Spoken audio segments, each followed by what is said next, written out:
Bapa, Putra, dan Kudus. Amin. Allah Bapa di surga, bantu kami untuk dengan setia melakukan hal-hal kecil dalam hidup kami sehari-hari. Hal-hal sederhana, hal-hal yang biasa kami lakukan dari pagi hingga malam.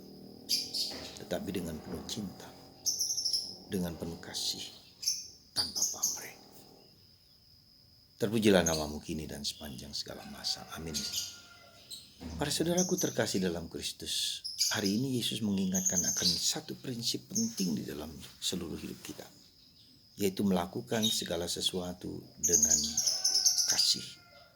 Melakukan segala sesuatu yang sederhana, yang kecil, yang sehari-hari, mulai dari pagi hingga malam, dengan sederhana, dengan penuh cinta. Santa Teresa dari kanak-kanak Yesus bukanlah orang hebat, bukanlah hero yang melakukan pekerjaan-pekerjaan besar luar biasa. Ternyata tidak. Dia melakukan hal sehari-hari, berdoa, mencuci, menyapu, dan pekerjaan-pekerjaan harian. Ya. Tetapi dengan penuh kesadaran dan penuh cinta. Menurut saya ini yang kata kunci yang penting bagi penuh cinta, kesadaran tanpa pamrih. Dan ternyata memang bukan yang gampang.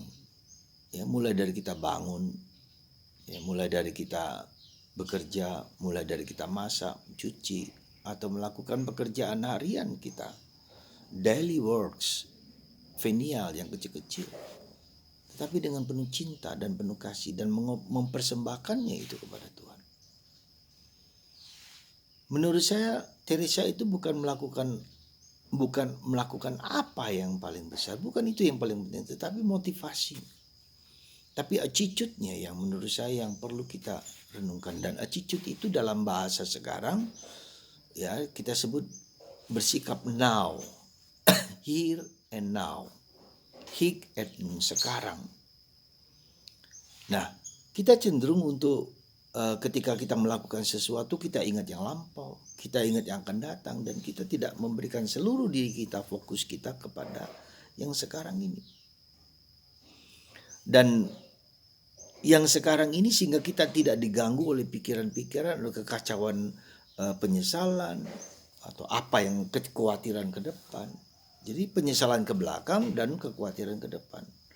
Padahal kita harus fokus pada apa yang sekarang ini. Soal ke belakang itu memang telah terjadi. Ke depan itu kita tidak perlu pedulikan lagi, nanti akan kita jalankan.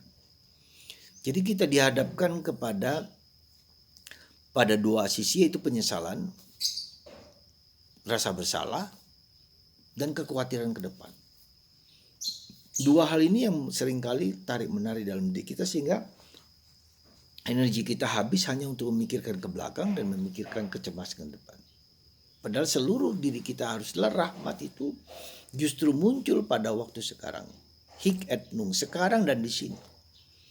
Saat ini juga, detik ini juga. Ya, itu yang menurut saya dalam bahasa sekarang now. Bukan hanya zaman now, zaman sekarang, tapi zaman here, di sini. Bukan hanya kita bisa di zaman now, tetapi kita bisa ke belakang, bisa ke depan. Tapi here, di sini. Sedang apa saya menjalankan itu? I'm doing something, saya sedang melakukan sesuatu dengan sepenuh hati, dengan sungguh-sungguh. Itulah yang saya kira dan saya duga rahmat itu muncul saat dimana saya sedang berada.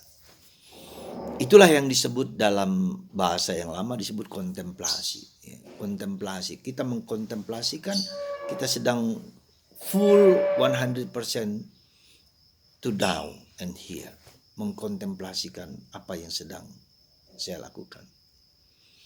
Ya. Itu yang pertama. Yang kedua, untuk bisa sadar, untuk bisa tahu bahwa saya sekarang berada di sini, maka saya punya ada satu yang disebut saya sadar. Saya tahu dan mau. Sadar itu artinya apa? Saya mengambil keputusan untuk duduk diam, untuk merenung, untuk mendengarkan, untuk sepenuh hati mengizinkan seluruh kemampuan saya untuk memastikan, untuk merasakan sekarang ini. Nah, ketika doa kita menjadi seperti itu, ketika pekerjaan kita menjadi seperti itu, maka kita bisa merasakan, merenungkan, mengerti apa yang sebetulnya saya mau lakukan dan mendengarkan apa yang Tuhan mau sampaikan kepada saya pada saat itu. Itulah kontemplasi. Ya, jadi kontemplasi itu tidak hanya merenungkan tentang sabda Tuhan, betul.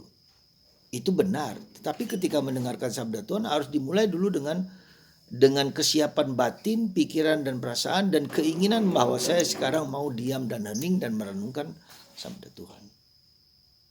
Atau merenungkan hidupku, atau merenungkan tentang sesuatu. Ya. Dan disitulah kemudian terjadi hasil dari suatu kontemplasi.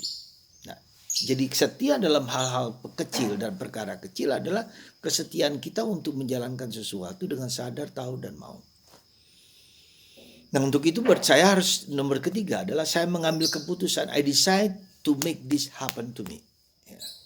Jadi saya mengambil keputusan untuk sekarang ini juga, saat ini juga melakukan itu dan melepaskan segala yang lain, belajar letting go terhadap yang lain dan saya tidak khawatir dengan yang akan datang. Semoga kesetiaan itu tidak hanya sekedar menjalankan sesuatu yang sudah kita jalankan, bukan hanya itu. Kalau itu sih bisa, semua orang bisa, tetapi ketika menjalankan itu saya merenungkan, saya menangkap, saya mengerti apa yang sedang Tuhan kerjakan dan mau sampaikan kepada saya. Jadi kesetiaan itu berarti bukan hanya sekedar menjalankan segala sesuatu dengan seperti robot, bukan itu. Ya, robot juga setia. Tapi lebih daripada itu merenungkan, mengerti, memaknai kehidupan ini saat ini juga dengan penuh sukacita. Saya kira itu yang perlu kita renungkan. Semoga Anda dan saya bisa mampu dan mengerti sekarang ini, hic et nunc, now and here, dengan penuh sukacita. Tuhan memberkati Anda semua dan memberkati kita semua. Dalam nama Bapa, Putra, dan